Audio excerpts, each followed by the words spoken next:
Welcome everyone today to the new delegates briefing for CUPE's 2025 National Convention. The session is going to last about an hour. It is going to be recorded. We're going to go through some very important elements of National Convention. I'd like to start this session by acknowledging that I am here today on the traditional, ancestral, and unceded territories of the Musqueam, Squamish, Tsleil-Waututh, and Kipkweka'lem people. I also acknowledge the many territories and lands across Turtle Island that you are joining us from. We are honored to be here as guests on this land that Indigenous peoples have cared for and continue to care for. We invite you to take a minute to think about where you presently live and honor the people of the land. Think about your relation to the place you live, work, and interact. This is our inquiry to honor the past and present and to stay connected to decolonization practices. Over the next 2 hours, we will be offering 2 sessions, this new delegate orientation for about an hour, and then after a short break, we're going to be going into our community intervention training. But before we get started, we'd like to have an introduction from our National President and Secretary Treasurer. Hey everybody, bonjour tout le monde. I want to welcome all of you to the new delegate briefing for the CUPE 2025 National Convention. First of all, I want to say thank you for taking the time to attend this training. Convention is the supreme decision-making body of our union. It's where we chart our path for our future. CUPE has been making democratic decisions at our conventions for over 60 years. You are joining a proud tradition. Over the next 45 minutes, you're going to learn a lot about how convention works. You'll learn about resolutions and constitutional amendments, caucuses and forums, and elections. And you'll learn how debates and votes work. I'm sure you'll come away even more excited and confident about the role that you can play at our convention. I'm looking forward to seeing you at the mics. All delegates to convention play an important role in shaping the future of CUPE. But as first-time delegates, you have a unique role to play. Each of you has ideas and opinions that the rest of us can benefit from, so I want to encourage you to use this opportunity to help guide our decision-making. Now, I know this process can seem intimidating for first-timers, but your fresh perspectives are incredibly valuable, and I hope that after this training you will have the confidence to step up and participate. So don't be shy, head to the mics. This is your convention. Ensure that your voice is heard. Thank you so much for attending this training. I look forward to seeing you on the convention floor. Merci et bon congrès. Awesome. And I'd like to start with introducing our team. We have Chantal with us today. We have Yami, Liz, and myself, Justin, who will be the facilitators. We have Nachaya, Stephanie, Tisha, and Tammy on tech support. You will now see on the screen some of the other tools that we're going to be using today. You can use the Q&A function or the chat function to reach out to the hosts if you have technical issues with your full participation today. We have closed the chat for this workshop, but we're going to be using polls instead, and the Q&A can be used if you have questions as well. You'll see on the screen what your voting card will look like. You'll be using your voting card at convention to vote on resolutions throughout convention. We're going to start with a poll and find out who is in the room today. So our first poll question for today is, where are you joining us from in the country? So please answer now and let us know. We'd like to see just where everybody's coming from. Lots of answers are pouring in.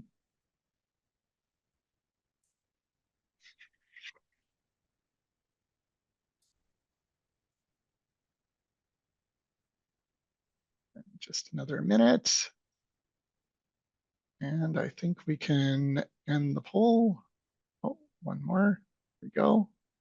And we can share the results. Excellent. Okay, so we can see that we have a lot of delegates coming from all over the country. And that's one of our biggest strengths from CUPE. We're so glad to have all of you from coast to coast across the country. And I'd like to pass it over to Chantal. Now we're going to talk about CUPE Convention. So what is the CUPE's National Convention? It is the highest decision-making body within CUPE. Convention happens every 2 years, and as delegates, you have been chosen to participate fully in setting the union's priorities, making decisions with regard to its policies and priorities, and electing its leaders. At convention, delegates from local unions and other CUPE chartered organizations debate and vote on resolutions which establish policy for the union and on proposed amendments to CUPE's constitution. And they also vote on these matters. Delegates also elect the national officers and all members of the National Executive Board. We will now proceed to a new poll to see who has already attended a provincial or national convention before. And now we will start with that poll indeed. Have you already attended a national or provincial convention in the past?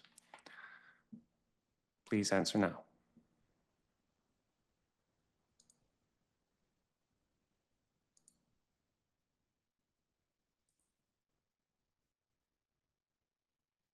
So we are now seeing that 36% of people have attended a national or provincial convention, but 64% have never been to a national or provincial convention before. So welcome. And now we will talk about convention.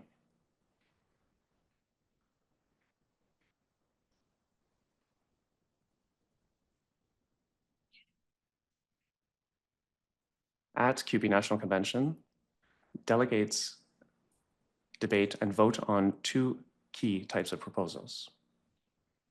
First of all, we have resolutions. Resolutions are proposals that call on CUPE to take a specific action, adopt a position, or campaign on an issue. They reflect the priorities of locals, divisions, and committees.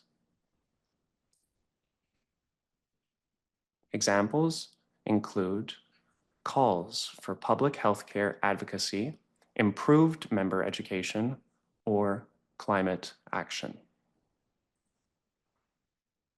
If adopted by a majority vote, they become official union policy and guide CUPE's work between conventions.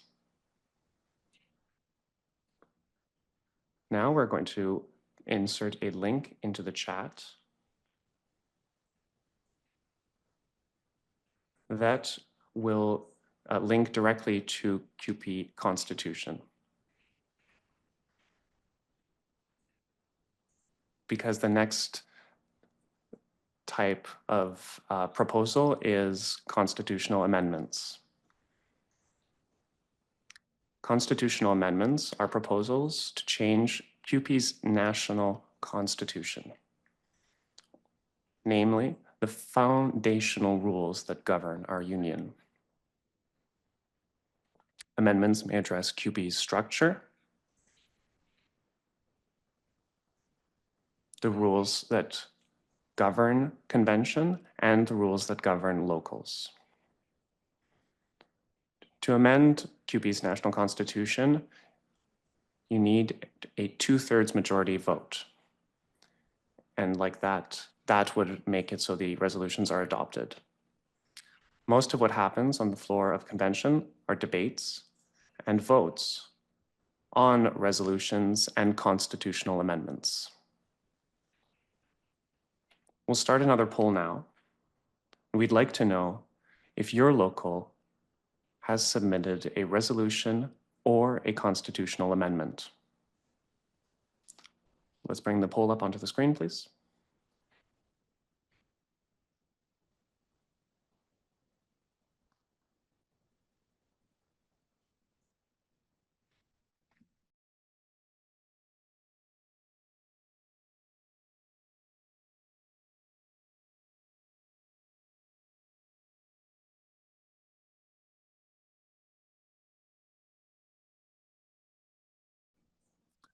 Has your local submitted a resolution or constitutional amendment?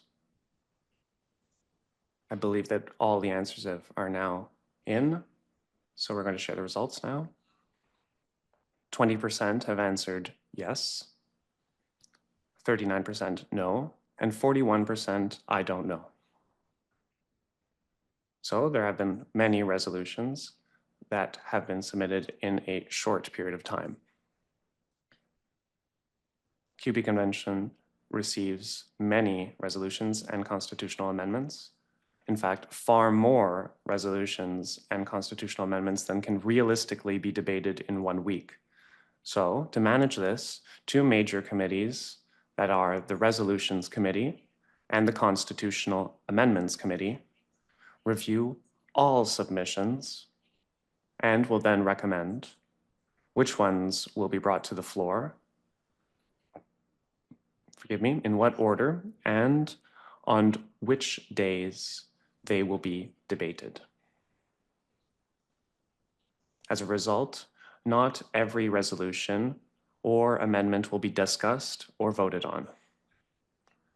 That is why some members and some locals may organize and lobby the committees to prioritize certain proposals for debate. You'll find a copy of all submitted resolutions and constitutional amendments in your delegate kit.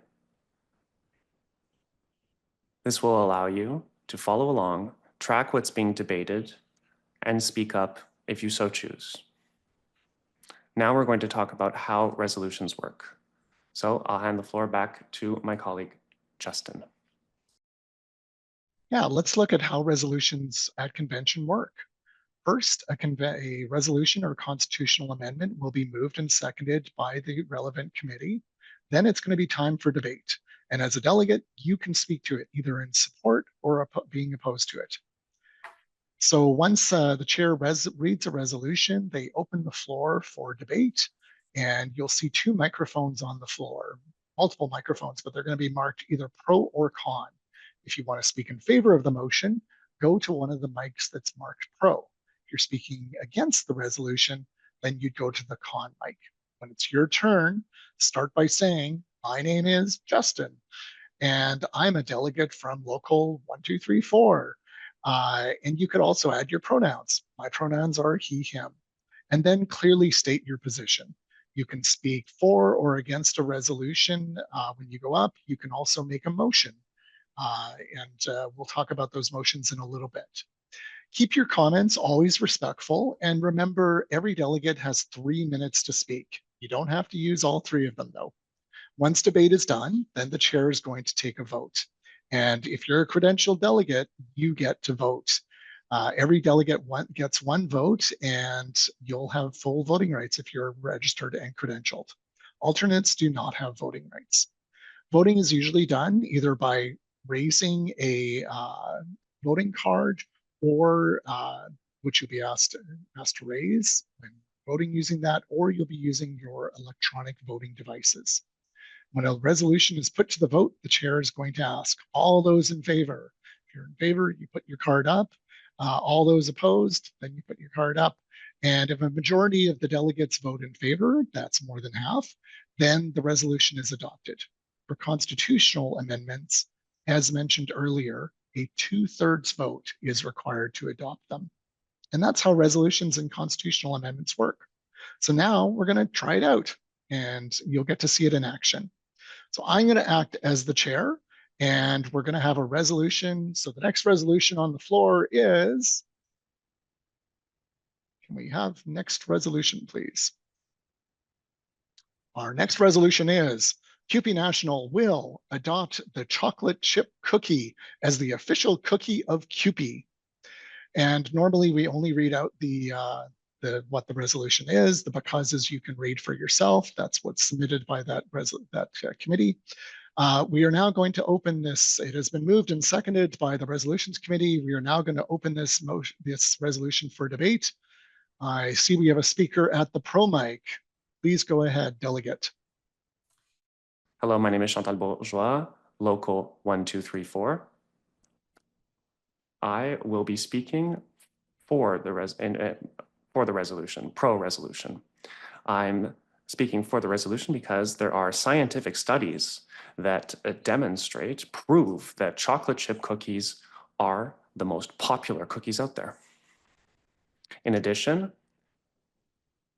it's been proven that chocolate chip cookies give people tremendous energy. And as we want to talk to the majority of CUPE members and answer the needs of as many members as possible, I would therefore ask all delegates to vote for this resolution. Thank you, Delegate. I see that we have a speaker at the con mic. Delegate, please go ahead. Hi, my name is Yami. I use they, them pronouns. I am from local 5678, and I would like to adopt, sorry, just one moment. Next slide, please.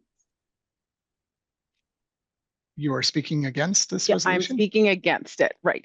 So I would like to speak against the chocolate chip cookie because chocolate chip cookies are not quite delicious, and they often crumble in milk. And so I don't really like them and would like to speak against the fact that you can't always get consistency around gluten-free or non-gluten-free cookies.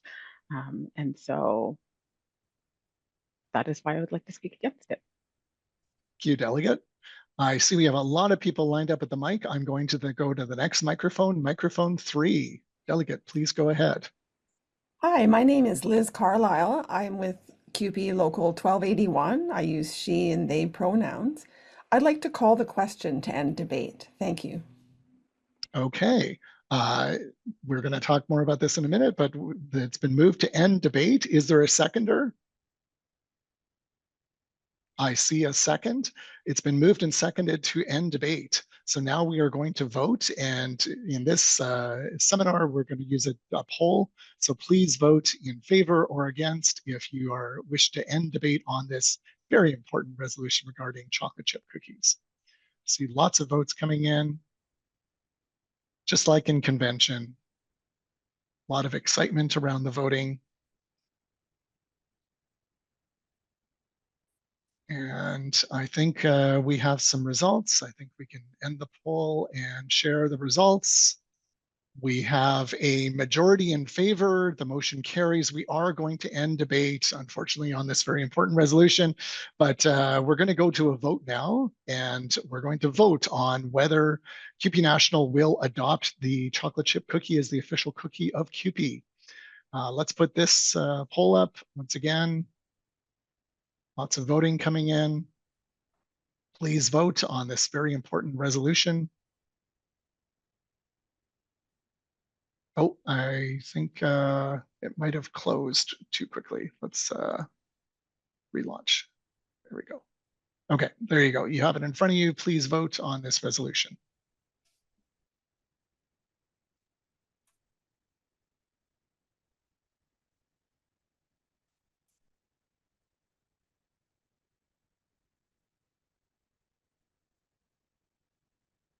Okay, it's great to see all the participation out there. Excellent. We can share the results, and we have a majority in favor of the resolution. So CUPE National will adopt the CUPE chocolate chip cookie as the official cookie of CUPE. Thank you very much to all of the delegates for your votes and participation in this. We're going to now talk about some of the other motions. So we just saw a motion in action. And in addition to speaking at the microphone, you can make certain motions. One of the motions that you'll see very commonly is a motion to end debate. It's also known as call to question, previous question, goes by many names, but the whole purpose of it is to end debate. This motion needs to be made at a microphone. You can't just shout it out. And when recognized by the chair, you make your motion. And then if there's a second, we vote on it. And if a majority say yes, we stop debate and we vote on that resolution. The other thing that you can do is if you believe that a rule of order has been violated or broken, you can raise a point of order. So you would go to a microphone, you can interrupt, You put your finger up and you say point, and you shout it as loud as you can. The chair will pause the current speaker and go to you to find out which rule you believe has been broken. This is really for important rules that you believe are not being followed by the chair, or you believe a rule has been broken. If the chair is then going to hear your point and is going to rule on it, they're going to say whether they believe that this was proper, or they agree with you and they'll fix it or not. And if they don't choose to fix it and you as a delegate or another delegate disagree with that ruling of the chair, you can appeal the decision of the chair. And this would be done, again, going to a microphone and say appeal or challenge, also known as a challenge of the chair. And if that is seconded, then the chair would explain their reasons. The member who's making the challenge gets to explain their reasons, and then we vote. And you as delegates get to decide whether the ruling of the chair is upheld or not. Another motion that you're going to see on the floor is a referral. Unfortunately, in convention as big as we have, we can't make amendments to resolutions. So sometimes you're going to see something. If you'd like to see it tweaked, maybe you need to let that. We can't fix that, but if there's something critical that you believe needs to be fixed in a resolution, then you can move to refer it. Unfortunately, at National Convention, we can't explain our referral. We can only say we move referral. We need to do that at a microphone. But maybe an earlier speaker could explain changes that they think that they should see in it. If it's seconded, the referral, then we vote immediately. And if majority decide to refer the resolution, it goes back to either the Resolutions Committee or the Constitution Committee for them to deal with that matter. And if there's time, that resolution may come back to the floor. Finally, very importantly, is you as delegates have a right to participate in this convention. And if something is interfering with your ability to participate, like noise, it's too hot, there's too much background noise, or there's something else that's interfering, you can raise a point of privilege. Once again, you'd go to a microphone and say point. Once the chair recognizes you, then you would explain what's interfering, and the chair will try to do their best to try to fix whatever is interfering. And that's our major motions that we can do at convention. I'm going to pass it back to Chantal to talk about elections. Now we will talk about the electoral process and how elections work at CUPE's National Convention. So what positions are elected? Elections are held for a number of key positions.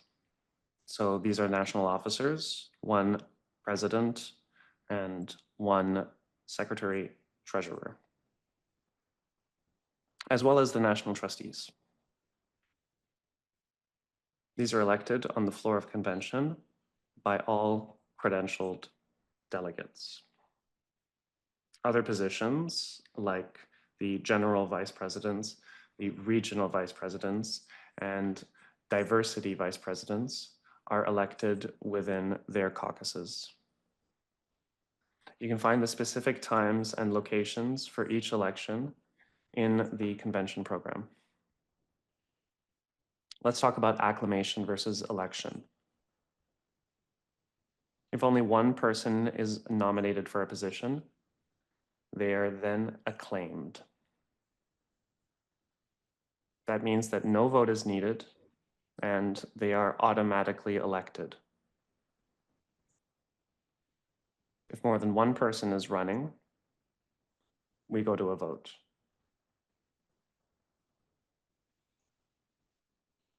To win, a candidate must receive a majority of votes. So that's more than half. To win, a candidate must receive a majority of votes. That's more than half and not just the most votes. So we need 50% plus one. So if there are 3 or more candidates and no one gets a majority, there will be a new vote. The candidate with the fewest votes is dropped each round, and we keep voting until someone receives a majority.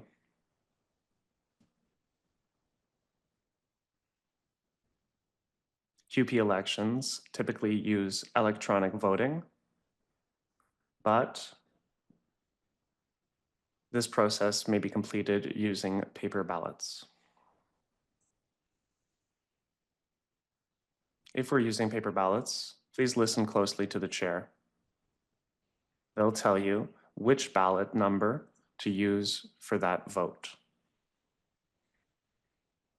And you'll often hear people shout the number out to help others. Once you've marked your vote down, staff will come around with ballot boxes, and you'll need to show your delegate credentials before dropping your ballot into the box. If we are using electronic voting, you will need your voting device, and the election chair will give you instructions on how to vote. Voting in QP elections is one of your most important responsibilities as a delegate. It helps ensure our union stays democratic and accountable. So we encourage you to take part, and we thank you for your participation. Now let's talk about caucuses and forums. We're going to be talking about these because within the convention schedule, there are caucuses and forums as well.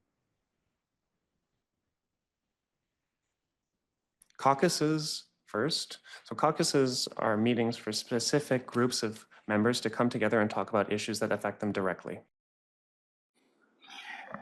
For example, QP conducts caucuses for Indigenous persons, persons with disabilities, and Black and racialized workers.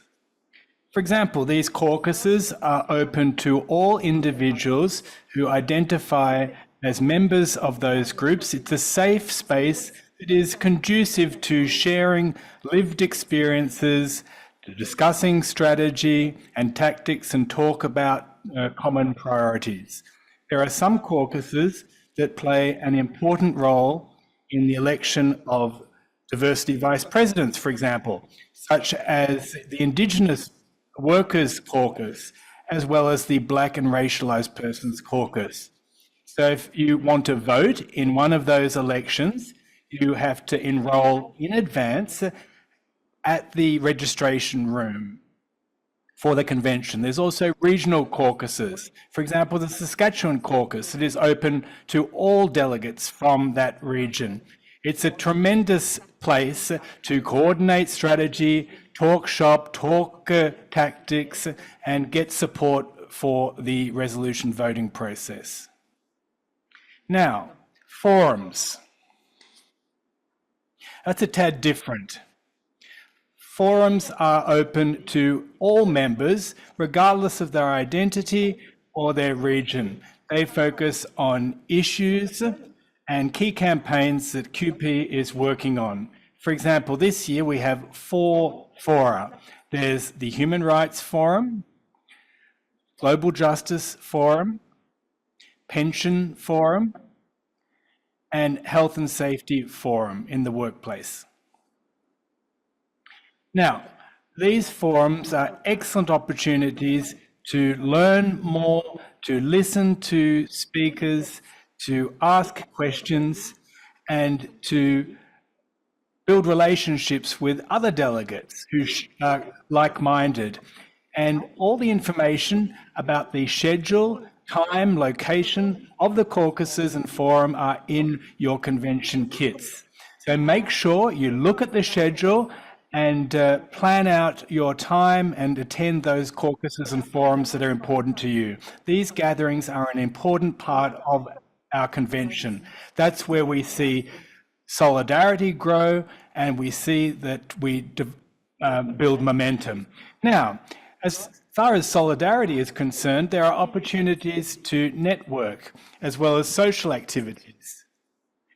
And that's something that is very great to participate in at the QP convention. It's an opportunity to network and meet other members of QP from coast to coast to coast. You'll have an opportunity to build ties, make friendships, share ideas, to learn more about each other, whether about bargaining strategy or any workplace conflict, or how to build stronger locals. These relationships are a key part of how we develop our movement, and as workers, how we stand in solidarity nationwide. Now, the QP Village. The QP Village is a wonderful place to, in fact, build ties and create friendships and to just simply meet up together. It's a little bit like a union get-together, a forum where you can meet up, you can shop, you can learn, and it's a place where it's a meeting place basically for all delegates at the end of the day. It's also a market where you can buy QP swag, such as t-shirts, coats, badges, books, and so on and so forth. And more importantly, it's a place to learn about a whole wealth of services, supports, and campaigns at QP that are available both to members and to locals. So take the time to go and explore them. You'll find a whole wealth of information there. It'll be helpful both to you and your local so that you can take back power.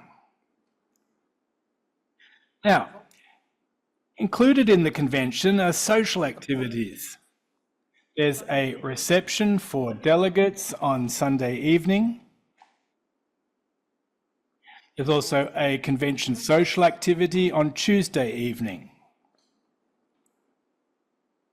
In addition to the receptions, there are other meeting spaces. There are meeting rooms and also rooms where one can rest and find peace and tranquility. There's also a waiting room for persons with disabilities. Now let me talk about how the convention app works. You'll find everything that you need there. This slide indicates, or you can see a QR code on this slide that you can download the app from. Just click on the QR code, and in the chat you can see a link. You'll see it in a moment, how to get access to the online application. So the convention app will give you a detailed agenda with an interactive map, the resources in the convention kit, and that material includes resolutions, reports, and general information. There will also be information about the speakers at convention, as well as special guests. There'll be updates and announcements throughout the convention, and two key documents that you need to review as new delegates. The first of which is rules, and the second is entitled How the Convention Works. And those two key pieces of documentation cover what we've discussed today and even more. So download the convention app ASAP and get the app from the Apple App Store and from Google Play. All you have to do is to do a search for QP Convention. So you can get access to the app online, also at the link in the chat. Now, tips. Justin, the floor is yours again. Thank you, Chantal. Being a first-time delegate at convention can feel overwhelming. But it's also an exciting opportunity to learn, speak up, and make the most impact. Here's a few tips to talk about, to consider with convention. Number one, It's very important that you hold on to your badge and your ballots. Your badge is how you get into convention, and your ballots is how you vote. You're also going to have an electronic voting card. Make sure that you always have them with you when you go to convention. And every session, every election, you need to have them with you, even for voting in the caucuses where elections take place and on the convention floor. So that's number one tip, is make sure that you always have it with you. The convention kit is full of tons of information. In your delegate kit, there's the convention agenda, the submitted resolutions, the rules of order. Understanding how the whole convention works is going to help you feel more confident about how to participate. And as mentioned before, a lot of that information is in your is on that app. When you're at convention, sometimes it gets a bit distracting. And even if you don't get up and speak right away, listening to the debate is really very important to learn about how issues are affecting members all across the country. It's good to see how the rules work in practice and to learn about what kind of uh, problems members are facing from all across the country. The other thing that you want to do is you want to speak up, because your voice does matter. You were elected as a delegate to represent your local, so don't be afraid to go to a microphone and speak. Whether you're just sharing your perspective or asking a question, you have as much right to speak as anyone else here, and it's important that we hear everyone's voices.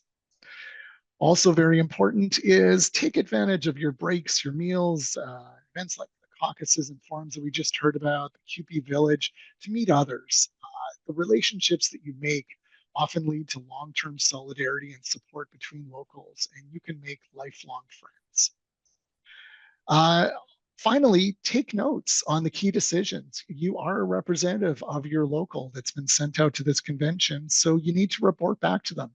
Keep track of the major resolutions, elections, discussions that relate to your local's priorities.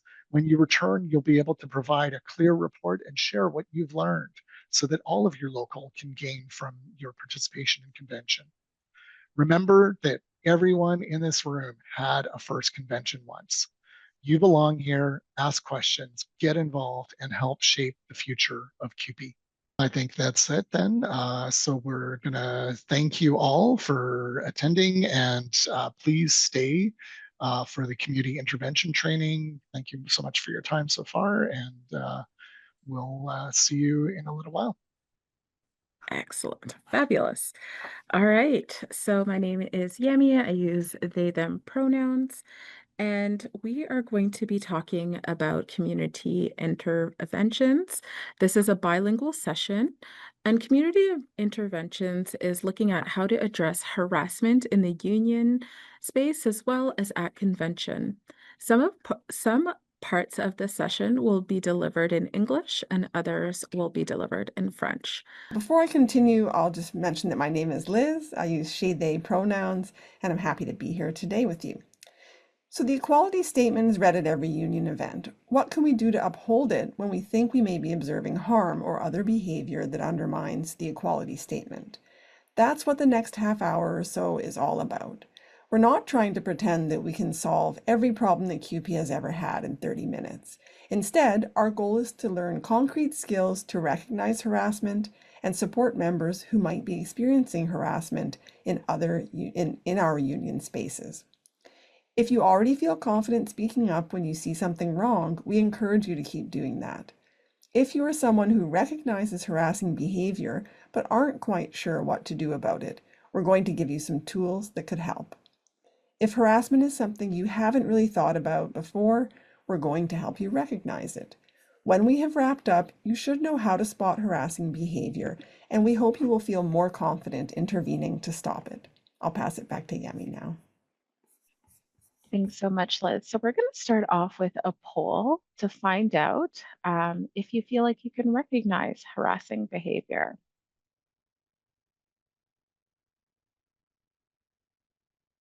So do you feel like you can recognize harassing behavior when you see it? Let's see what the results come in and say. Okay, about 10 more seconds.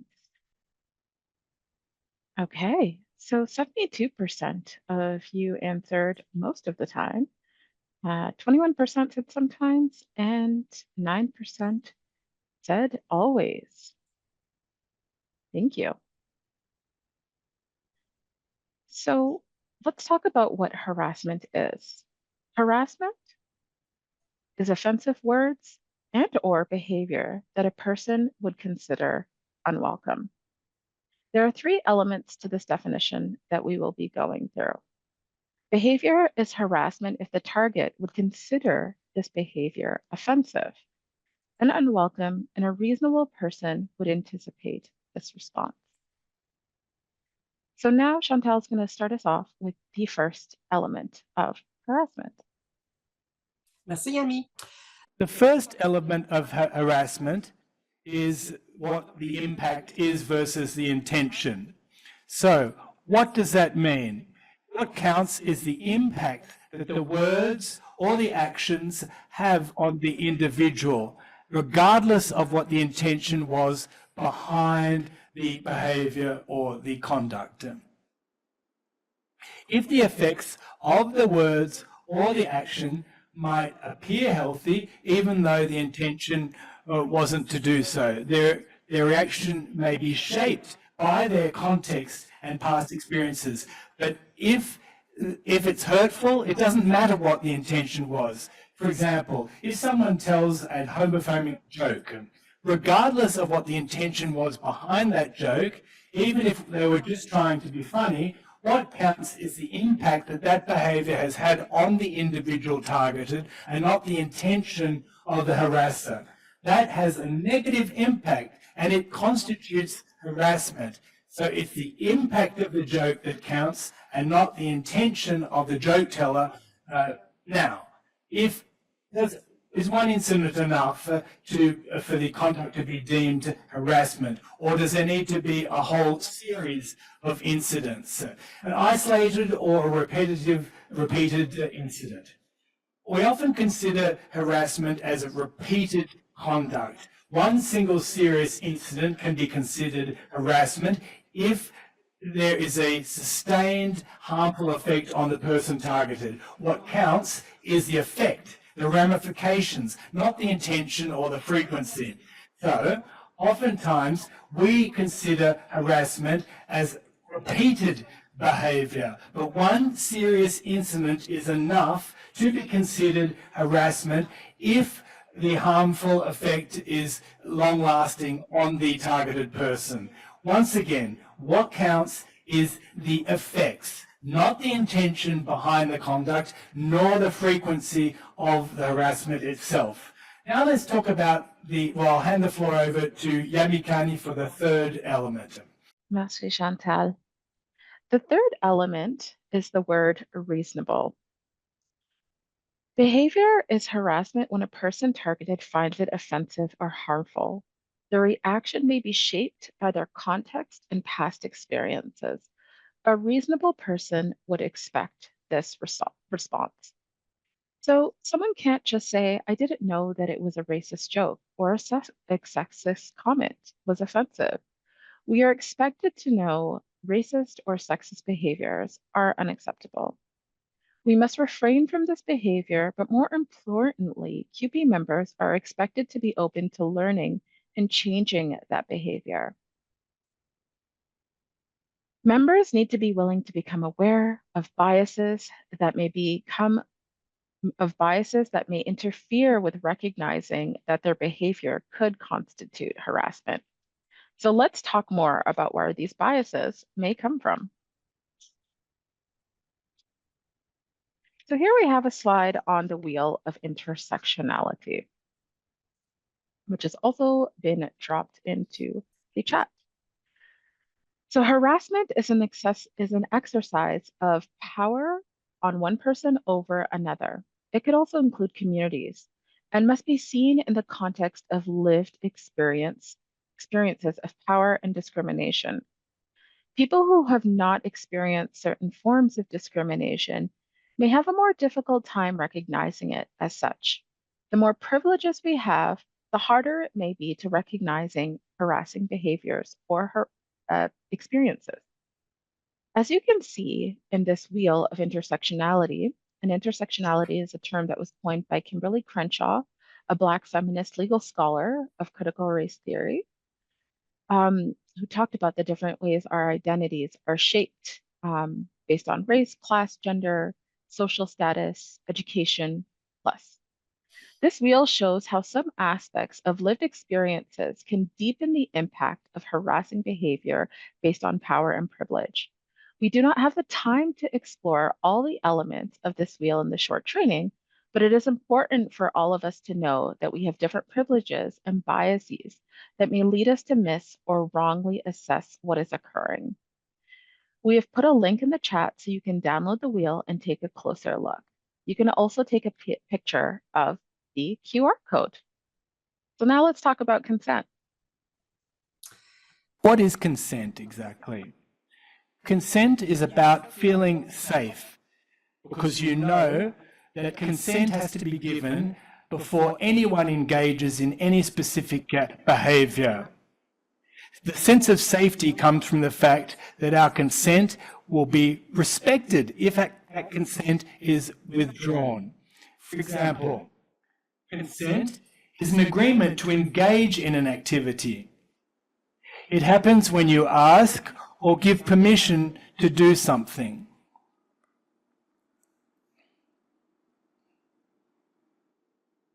Consent should always be clear, it should be given freely, and it should be based on a complete understanding of the situation at hand.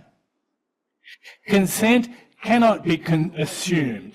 It must be given without any pressure or manipulation or any fear. And it must be ongoing, and the person giving consent has the right at any point in time to withdraw that consent and for any reason whatsoever. So, consent is not a no response by way of silence. Silence does not constitute consent. Either does hesitation. I don't know does not signal consent either. It can't be perceived as consent. Nor can it be consent by way of giving someone a guilt trip or threatening them so that you get a yes out of them. Consent cannot be provided when one is drunk or drugged either. So on a daily practice, we practice giving consent, even if we're not fully aware of it. Can I give you a hug? May I take a photo of you? Consent occurs in the context of sexual activity as well. So consent requires an acknowledgement, a recognition of the position of power you're in. If you give in to something under duress or because of a power imbalance, that's not consent, because the consent was never given freely and it's therefore not deemed as real consent. For example, if I say to you, for example, can I do X, Y, or Z? Well, it doesn't matter if I'm your friend, you may have to ask for consent. But if I'm your boss, that's a whole different kettle of fish. How is it different? Because if I'm the one who decides whether you get a promotion or the schedule that you want, and I'm talking about the boss, well, if I demonstrate through my words or my attitude that if you don't give me X, Y, Z, that you may be fired, well, the fact that you do what I say doesn't constitute consent because there was a threat underlying that. That if you say yes, simply on the basis that someone may give you something, that is not genuine and real consent. Now, the same rules of thumb apply in the union. If I'm part of the executive of a local and I tell you that I might make your life difficult in the union, then that's not consent either, because the consent was never given freely or of one's own volition. Merci. Thank you, Chantal.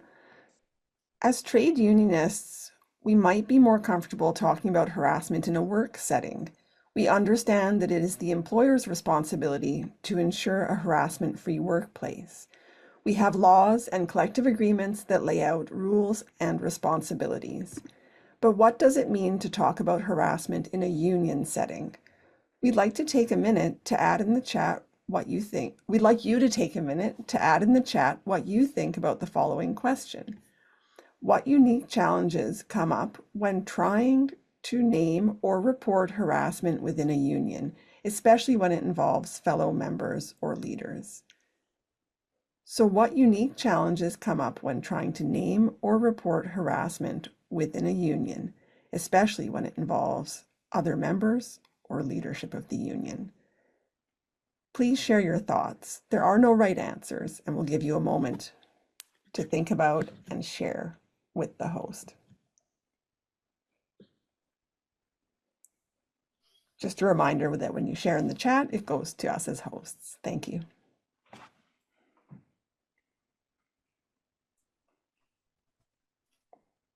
Thanks so much for sharing. Let's take a moment to hear some of the points that folks raised in the chat. Karina, I'll pass it to you. So there are quite a few really good comments, and I'm not going to read them all out, but some of examples. You're branded as an enemy. So there was a few comments about division, not wanting to cause division in the union, not wanting to draw attention to oneself. What happens if the harasser is popular?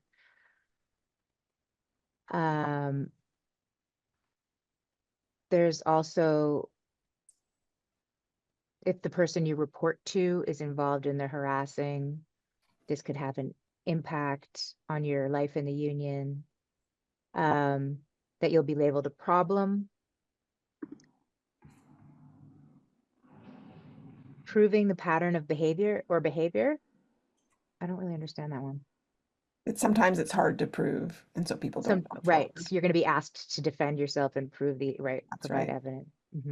It could become an issue of perceived favoritism.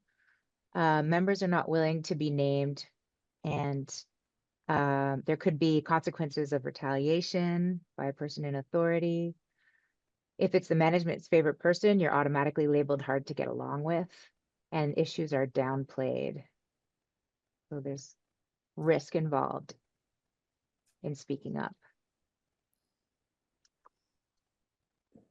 Thank you so much, Karina, for sharing those contributions from participants, and thank you all for sharing in that way.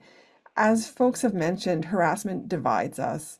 It weakens solidarity. So if we think that reporting harassment divides us, I welcome you to look at it a different way and get to the source of the issue, which is that harassment itself divides us and weakens our solidarity. If you speak out, you may be accused of trying to divide members, and we want to create a culture where that is not how we see things. We expect our union to be a safer place. We have a code of conduct and the equality statement, and yet you might still feel confused or conflicted that someone who is supposed to be on our side would treat you that way. Now we're going to talk a little bit about what you can do to intervene in your communities. I'll pass it back to you, Yemi. Thank you. Thank you so much, Liz. Thank you so much, Liz. And so now we are going to talk about what we can do about it. We have looked at what harassment means and how important consent is at CUPE events. Next, we will gauge people's comfort levels with intervening when they witness or hear harassing behavior. Another Zoom poll, y'all. And we're going to ask you to let us know where you're at in terms of comfort level of stepping in.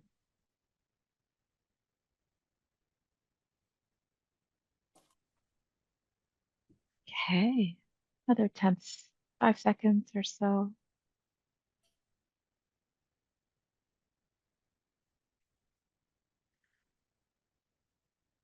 Thank you everyone for participating. So we can see that not everyone feels comfortable in stopping harassing behavior. This is normal. It can be a very scary thing to do, especially in a union environment. And for those of you whose first convention it is, even more so, where we are all supposed to be brothers, sisters, and friends. When our fellow members step in, it can help us feel safe. It lets us know that people are looking out for us. When we speak up or interrupt behavior, we are saying, I see you. I value you. Your safety and well-being are important to me. So we're going to teach the 5 strategies of intervention. This training is called community intervention, and you can use this to support someone who is being harassed. We call it the 5 Ds: distract, delegate, document, direct, and delay. You can use any one of these methods to support someone who is being harassed. They are designed to be as safe as possible and to not escalate the violence or any situation. All right, so let's go through the first one. Distract. Your goal is to interpret abusive behavior by doing something to distract from what is going on. You do not have to address the behavior, you are sidetracking it. Here are some examples. Ask the person doing the harm questions like, do you know what time the session starts tomorrow? Ask the person being harmed, can you give me a hand in the other room? Be creative. Trip, spill your coffee, fake a coughing fit, or just end the conversation. And now we're going to move over to the second D, delegate. Thank you, Yanni. So the second D is delegate. If you do not feel comfortable or safe stepping in, ask someone else or to do it with you. Or you can ask someone else to do it instead of you. Look for someone nearby who is ready and willing to help. For example, a trusted union member or someone in a position of power at the event. Tell them what you are seeing and how you would like them to help. And be specific. Now, what about delegating by calling the police? Unless someone is in immediate danger, it's better not to call the police. Only call if you have checked with the person who is being harassed and they have explicitly asked you to do so. And the reason is, not everyone feels safe when the police are called. In some communities, especially Indigenous, Black, and low-income communities, there is a history of harassment, violence, and death at the hands of the police. Therefore, it is possible that the person you're trying to help may be further harmed by the police themselves. The third D, document. Back to you, Yami. Merci, Chantal. The third D is document. Record the event or take notes about it. If no one else is helping, start with the other 4 Ds of intervening. Location, time, details are helpful. Steps to follow when documenting are consent. Ask the person who is being harmed before acting on what you've documented. Write down or text yourself the details: when, where, why, and how. Record the video or audio on your phone. If you feel safe, consider giving the person being harmed your contact information so they can reach out to you later if needed. Never post something online without the permission. Never post something online without the permission of the person who has been harmed. And let's go through the 4th D, delay. Thank you, Yanni. The 4th D is delay. So if it doesn't feel safe to jump in or to ask, someone else to jump in right in that moment, well, that doesn't mean that you can't help. You can stay nearby and check in with the victim as soon as it's safe. Ask them if they're okay. Let them know that you know what happened and that it was wrong. Ask them if you can support them in any way. For example, by being with them while they call the ombudsperson. Always let them take the lead in how you can help. That is what is important. And now for the fifth D, which is direct intervention. Yanni, back to you. Yeah. And direct. Thanks, Chantal. Sometimes we may feel that we need to say something about what happened directly. This is the riskiest of the 5 Ds, as it can worsen the situation for the person being harmed, and they may not want you to intervene. So proceed with caution. First, make sure it's safe to say something and to intervene. Second, think about whether it seems like stepping in will either cool things down or turn up the heat. Then be short and direct. Tell the person or people doing the harm to stop and ask the person being harmed, are you all right? Don't get drawn into the argument. One strategy for being direct is using I statements. For example, I'm uncomfortable with this. Please stop. Remember to be careful. Assess the situation and keep safety in mind. We really don't want you to get hurt while you're trying to help somebody.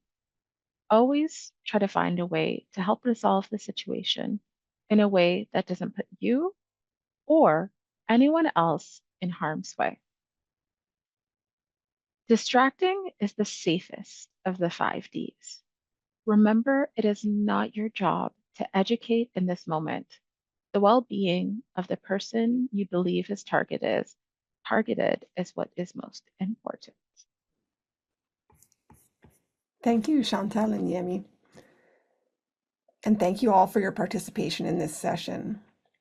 Our goal is for convention to take place in a spirit of solidarity and mutual respect. We hope it has increased your awareness about harassment in a union setting and increased your confidence about intervening when you see something happening that is not okay. During this event, if you experience harassment or inappropriate behavior, that is during the convention, the ombudsperson can help you find a solution. You can reach out through the QR code. You'll see it on your screen now, and it will also be in the app and in other places during convention. The QR code can be used simply by pointing your smartphone camera to the QR code. A link will pop up, which you can click on, and you'll be taken to a page that allows you to file a report. Information about how to reach an ombudsperson is also in the fold-out schedule in your badges. Creating a safer space in our union is something we are all responsible for. And again, we thank you for being here and taking the time to engage. We're all doing our part to make CUPE stronger and to make union spaces safer. I hope you have a great convention. Thank you.